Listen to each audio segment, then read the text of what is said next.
ഇന്ന് നമ്മൾ നോക്കാൻ പോകുന്ന വേർഡ് ഫെയർലി എന്നതാണ്. ഫെയർലി താരതമ്യേന അല്ലെങ്കിൽ കുറച്ചൊക്കെ.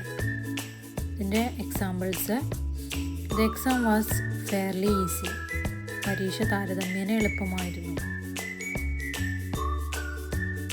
അടുത്തത്, she is fairly good at speaking English. അവൾ ഇംഗ്ലീഷ് സംസാരിക്കുന്നതിൽ താരതമ്യേന നല്ല കഴിവുണ്ട്. മൂന്നാമത്തത്, the room was fairly clean. മുറി താരതമ്യേന വൃത്തിയായിരുന്നു.